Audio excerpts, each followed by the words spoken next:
అందరికీ నమస్కారం. ఈ ఎపిసోడ్లో హ్యాండ్ మూవ్మెంట్ ఎలాగనేది తెలుసుకుందాం. పాత సినిమాల్లో నటనలో చేతులు ఎక్కువగా ఉపయోగించేవారు. ఇప్పుడు అది చాలా వరకు తగ్గిపోయిందనే చెప్పాలి. ఎందుకంటే ఓ రష్యన్ నటుడు స్టానిస్కీ అని ఆయన మెథడ్ యాక్టింగ్ కనుగొన్నాడు. అది వచ్చాక నటనలో విప్లవాత్మకమైన మార్పులు వచ్చాయి. మెథడ్ యాక్టింగ్ ఉదాహరణగా మన తెలుగులో మహేష్ బాబు గారిని, హిందీలో నసీరుద్దీన్ షా గారిని చెప్పుకోవచ్చు. అది వేరే ఎపిసోడ్లో చెప్పుకుందాం. చేతుల ఉపయోగం పాతకాలంలో అయితే కొన్ని రకాలుగా వాడేవారు. అది ఎలాగో చెప్తాను. నువ్వు నన్ను ఏమీ చేయలేవురా, వాడికి ఎన్నోసార్లు చెప్పాను నా మాట వినమని, కానీ వినట్లేదు. ఈ విధమైన యాక్టింగ్ ఇప్పుడు తగ్గిపోయిందని చెప్పాలి. అయినా సరే ఇందులో ఎన్ని స్టెప్స్ ఉన్నాయో తెలుసుకుందాం. హై లెవెల్ అంటే అప్పర్ లెవెల్ అనొచ్చు, పై స్థాయి అనొచ్చు. Face level, chest level, body level, లో లెవెల్, ఇలా 5 రకాలు ఉన్నాయి. ఒక్కొక్క దాని గురించి తెలుసుకుందాం. ఆ రోజుల్లో ఎలా ఉండేది అనుకున్నావు? లేకపోతే నా చిన్నప్పుడు ఎప్పుడో చూశాను రా. అందరికీ నమస్కారం, హలో నేను ఇక్కడ ఉన్నాను, ఇలా రండి ఇలా రండి. మేమేదొట్టు నన్ను నమ్మరా? ఇది పై స్థాయి.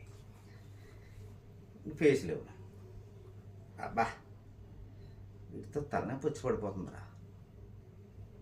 లేకపోతే ఇప్పుడు ఏం చేయాలి? అలా చేద్దాం.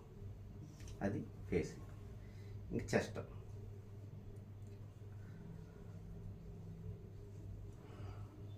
నా మనసులో ఒకసారి ఫిక్స్ అయితే ఇక జీవితాంతం కమిట్ అవుతాను. ప్లీజ్ రా, ఇప్పటికన్నా మారరా. ఇది చెస్ట్ లెవెల్. మ్యాక్సిమం మనం అందరం చెస్ట్ లెవెల్ కానీ బాడీ లెవెల్ కానీ వాడతాం. ఇంకా బాడీ లెవెల్. అమ్మా ఆకలేసేస్తుంది, ఇంకెంతసేపు వెయిట్ చేయాలి?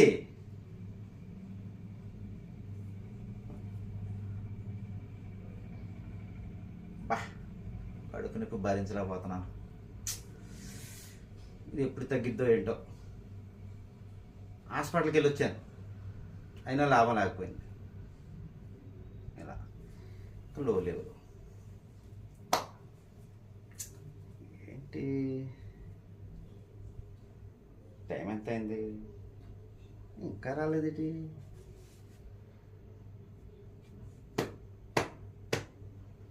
చూద్దాం. ఇది లో లెవెల్. ఇది ఇలా చెయ్యాలి, చేతులతోనూ ఇలా ఎత్తాలి, ఇలా దింపాలని లేదు. మన బాడీకి ఎలా కంఫర్ట్గా ఉంటుందో అలా చేసుకోవాలి. లేదా కావాలని చెయ్యి లోపడం, తిప్పడం, ఇలా చూపించడం, ఇదంతా ఎంబ్రాసింగ్గా ఉంటుంది. పాత్రలో లేనమైనప్పుడు ఆటోమేటిక్గా చెయ్యి ఎటు మూవ్ అయితే అటు మూవ్ అవ్వాలి, న్యాచురల్గా ఉంటుంది అది.